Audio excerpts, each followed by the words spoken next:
Hi friends, नमस्कार. मी जुन्नरची परी अमोल लोखंडे स्वागत करते आपल्या यूट्यूबच्या एका नवीन चॅनलवर ज्याचं नाव आहे इट्स परी. तर फ्रेंड्स, आजला आहे बुधवार आणि आता संध्याकाळचे वाजलेले आहेत 4 आणि मी चाललेले आहे पिंपळगावला मम्मी पप्पांना नारायणगावला घेऊन येण्यासाठी.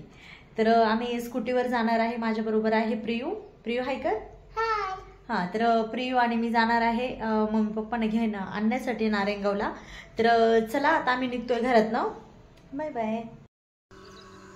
तर फ्रेंड्स, तुम्ही हे बघताय मी आलेले आहे गावाला आणि गावचं हे असं सध्या पावसाचं छान असं वातावरण झालंय.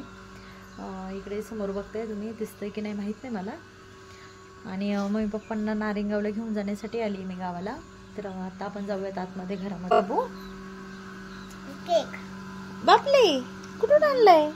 तर प्रियूला दिलाय आईने काहीतरी खायला आणि तो खातोय. केक नाही बाबू. हा, हे बघ, मम्मींचं आवडलंय. आणि आता आपण इकडे जाऊयात बाहेर घरातून. इकडे आमची चक्की चालू आहे.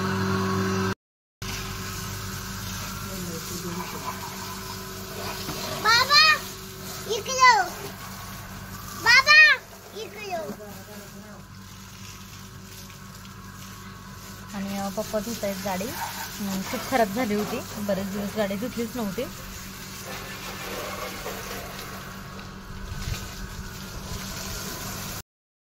मम्मीने बाजरीचं दळायला टाकलेलं, कारण मम्मी पप्पांना बाजरीची भाकरीच लागते. तर दळण झालेलं आहे आणि आता आम्ही दळण वगैरे भरून लगेच नारायणगावला जाण्यासाठी घरातनं निघतोय. आणि आम्ही आलो नारायणगावच्या शिवशक्ती स्वीटमध्ये. तर प्रियूची फरमाईश होती मला गुलाबजाम पाहिजे, तर त्याला गुलाबजाम घेतलेत आणि आता आम्ही निघतोय बाहेर. आणि नारायणगावमध्ये आल्यावर आम्हाला इथं मार्केटला भेटलेत प्रियूचे पप्पा आणि ते आम्ही सर्वजण चाललोय पाणीपुरी खाण्यासाठी, कारण मम्मी पप्पा आल्यामुळे म्हटलं त्यांनाही पाणीपुरी चालूयात. तर आत्ता आम्ही इथनं अशोक बुक स्टॉलपासून आतमध्ये जातो आहे. तर हे नारायणगावचं खूप फेमस असं पाणीपुरी, इथे शेवपुरी वगैरे सर्व एकदम छान भेटते. दहीपुरी फेमस आहे यांची दहीपुरी. तर आता आम्ही इथे चाललो आहे. तर आम्ही आलो शिवशंभो पाणीपुरी दरबार, तिथे पाणीपुरी खाण्यासाठी.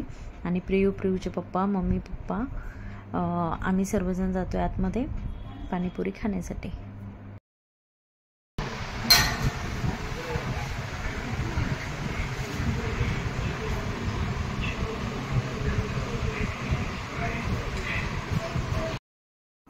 ही आहे इथली स्पेशल अशी दहीपुरी आणि आम्ही सर्वांनीच दहीपुरी सांगितली. आणि प्रियू तिखट खात नाही आहे, त्यामुळे प्रियूला एक गोड पाणीपुरी सांगितली आहे. तर मम्मी टेस्ट केली आणि मम्मींना खूप आवडली. तर आमची झाली पाणीपुरी खाऊन आणि आता आम्ही सर्वजण चाललो आहे घरी. तर चला आता आम्ही निघतो आहे घरी जाण्यासाठी.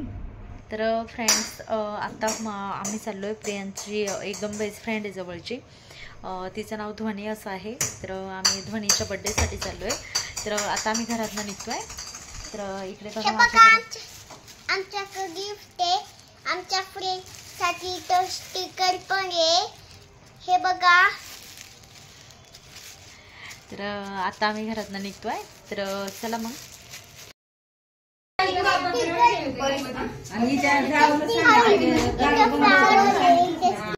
तर आत्ता आम्ही आलो आहे प्रियूच्या फ्रेंडच्या घरी बड्डेसाठी आणि अजून माणसं येत आहेत, त्यामुळे थांबले सर्वजण.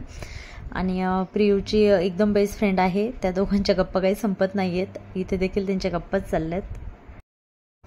आणि ध्वनीला तिच्या आजीकडनं भेटले खूप छान असं गिफ्ट, स्कूटी.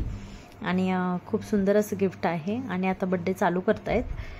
बड्डे झाल्यानंतरनं आम्ही लगेच घरी जाण्यासाठी निघणार आहे, कारण ऑलरेडी खूप उशीर झाला आहे आत्ताच. प्रियूकडनं तिच्या बेस्ट फ्रेंडसाठी एक छोटंसं छानसं गिफ्ट आहे. तर प्रियू ते गिफ्ट देणार आहे ध्वनीला आता.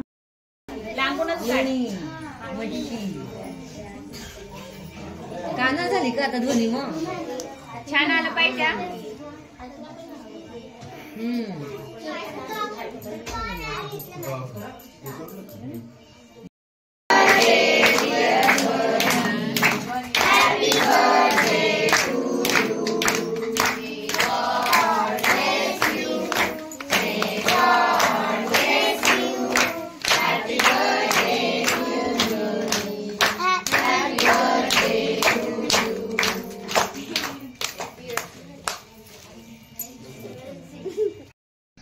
Good morning friends. आजला सकाळचं टायमिंग आहे आणि सकाळचे वाजलेले आहे 6 आणि मी उठली कारण बाळाला लवकर स्कूलला जायचं आहे आणि आज स्पेशल त्याला असं टिफिनला पण बनवणार आहे. हा सकाळचा नजारा. त्याला आजला टिफिनसाठी मी बनवते आहे पोह्यांचे कटलेट. तर त्यासाठी बघा मी इथे सर्व आधीच तयारी करून ठेवली होती. तर तुम्हाला आता फक्त मी दाखवते आहे. आणि त्यासाठी मी आधीच तेल घालून घेते कढईमध्ये. छोट्या गॅसवरती तेल तापायला ठेवते मी. आणि आत्ता मी गॅस पेटवते आणि इथे हे सर्व एकजीव करून घेणार आहे. आणि कटलेट बनवण्यासाठी मी घेतलेले आहेत पोहे भिजवून, त्यामध्ये उकडलेला बटाटा, कोथिंबीर, खूप सारा कांदा, टोमॅटो आणि थोडेसे आपले प्रियू काही जास्त तिखट खात नाही आहे म्हणून प्रियूला थोडंसं धना पावडर आणि थोडे काही माझे गरम मसाले होते ते मी त्याच्यामध्ये ॲड केले. आणि इकडे बाजूला आहे कॉर्नफ्लावर. तर मी त्याला एक प्रकारेचा असा शेप देऊन त्याच्यामध्ये डीप करून मी तळायला टाकणार आहे. ही मी थोडक्यात सांगितलेली तुम्हाला पद्धत आहे आणि खूप सोपी आणि झटपट होणारा हा एक टिफिनसाठी छान असा पदार्थ आहे. तुम्ही नक्की करून बघा आणि खूप हेल्दी पण आहे लहान मुलांसाठी आणि ते आवडीने खातात. काहीतरी वेगळं पाहिजे असतं त्यांना. तर हे सर्व आता माझं एकजीव करून घ्यायचं काम चाललं आहे. तर ते सर्व मी व्यवस्थित मिक्स करून घेणार आहे आणि मिक्स केल्यानंतरनं ते असं त्याला एक प्रकारचं मी शेप देणार आहे. आणि तर तुम्हाला आता हे पुढे बघायला भेटेलच. तर हे बघा मी बनवायला सुरुवात केली आहे आणि त्याला एक आकार देऊन घेते. तुम्हाला हे दिसत असेल असं मी बनवलं आहे. आणि आता ते मी पिठामध्ये व्यवस्थित असं हे करून घेणार आहे आणि ते तुम्हाला दिसेल समोर. बघा मी आता एवढे करून ठेवलेत. आता मी एक पिठामध्ये डिप करून व्यवस्थित असं त्याला पीठ सगळीकडनं लावून घेऊन तेलामध्ये तळण्यासाठी सोडणार आहे. तर तुम्ही बघू शकता किती सुंदर दिसते ते केलेलं. आणि आता हे मी तळण्यासाठी घेते. हे बघा मी असं हे कॉर्नफ्लॉवर त्याला लावून घेते आणि माझ्याकडे कॉर्नफ्लॉवर थोडंसं होतं त्यामुळे मी थोडं त्याच्यामध्ये तांदळाचं पीठ पण ॲड केलं आहे. तर तुम्ही हे बघताय आता मी हे तेलामध्ये सोडते आणि छान असं तळलं जातं आहे. मस्त सगळीकडे एकदम छान त्याचा वास सुटला आहे आणि प्रिय अजून झोपलेलाच आहे. तर त्याला देखील उठवायचं आहे कारण स्कूलसाठी तयारी करायची. तर आधी म्हटलं त्याचा टिफिन बनवून घ्यावा. आणि इकडे बघताय हे सर्व तळून घेतलं आहे मी आणि तळून घेतल्यावरती किती छान असं त्याला कलर आला आहे आणि दिसते पण किती छान. तर आजची ही आपली रेसिपी बनवून तयार आहे. तर हा ब्लॉग पूर्ण दिवसभराचा होता आणि काही सकाळचं प्रियूच्या टिफिन वगैरे होता. तर तुम्हाला हा ब्लॉग कसा वाटला मला नक्की कमेंट्स करून सांगा आणि आपल्या चॅनलला जास्तीत जास्त लाईक करा, सबस्क्राईब करा. बाय.